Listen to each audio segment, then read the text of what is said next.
রেদওয়ান, আগুনের ঘটনার কিন্তু প্রায়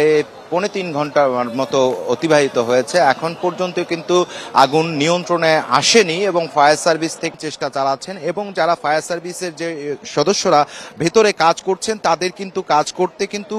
বেগ পোহাতে হচ্ছে, এবং তারা কিন্তু বলছেন তাদের কিন্তু ভিতরে প্রচুর পরিমাণে পানির গোডাউনে আগুন লেগেছে বা কেমিক্যাল সংবৃত যে স্থানটি রয়েছে সেখানে কিন্তু আগুন লাগেছে, এবং তারা কিন্তু ভেতরে প্রচুর পানির প্রয়োজন পড়ছে, এবং এখানে যারা স্বেচ্ছাসেবী রয়েছেন তারা কিন্তু ভেতরে পানির ব্যবস্থা করছেন, এবং তারা এই আশপাশের যে দোকান রয়েছে বা হোটেল রয়েছে বা আশপাশে যেখান থেকেই পাচ্ছেন ভেতরে পানির ব্যবস্থা করছেন। আরেকটি বিষয় যে আপনারা দেখছেন যে আগুনের যে কুণ্ডলিটি রয়েছে বা আগুনের কুণ্ডলির যে ধোঁয়া, কিন্তু সেটি কিন্তু এখনো সেই যে সময় আগুন লেগেছিল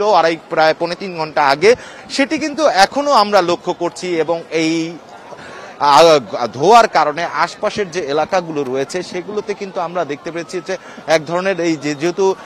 কেমিক্যালে আগুনের ঘটনা ঘটেছে সেক্ষেত্রে দাহ্যের গন্ধে কিন্তু আপনারা দেখতে পাচ্ছেন যে এই দাহ্যের কারণে কিন্তু আশপাশের মানুষের এক ধরনের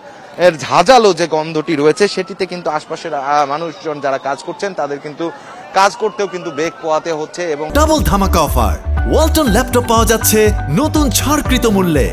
সেটিতে কিন্তু অনেকে অস্বস্তি অনুভব করছেন, এবং আমরা লক্ষ্য করছি যে এখানে যে আশপাশে যে যারা ভেতরে কাজ করছেন যে ফায়ার সার্ভিসের যে কর্মীরা রয়েছেন তারা কিন্তু কাজ করতে গিয়ে অনেকে অসুস্থ হয়ে পড়ছেন, এবং তাদেরকে দ্রুত তার সহিত কিন্তু আমরা দেখতে পাচ্ছি যে অ্যাম্বুলেন্স যোগে হাসপাতালে নিয়ে যাওয়ার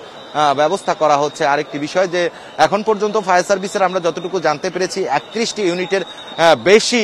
যোগ দিয়েছে এই অগ্নিকাণ্ড নির্বাপনের জন্য। আরেকটি বিষয় যে এখানে কিন্তু আগুন যাতে দ্রুত নিয়ন্ত্রণ আনা যায় সেক্ষেত্রে কিন্তু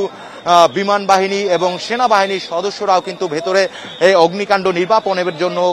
কার্যক্রম পরিচালিত করছেন, এবং এখানে যারা সাধারণ মানুষ রয়েছেন বা যাদের এই পণ্য ভিতরে রয়েছে তারা যাতে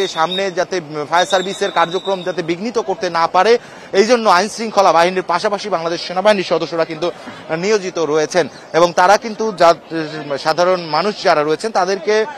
নিরাপদ দূরত্বে থাকতে বলছেন, যাতে এ কারণে যাতে ফায়ার সার্ভিস বা অন্যান্য যারা রয়েছে তাদের কার্যক্রমে যাতে বাধা সৃষ্টি না করতে পারে। তো রেদওয়ান, এই ছিল আমার কাছে আপাতত সবশেষ তথ্য। আমরা নতুন কোনো তথ্য পেলে আপনার মাধ্যমে জানানোর চেষ্টা করব।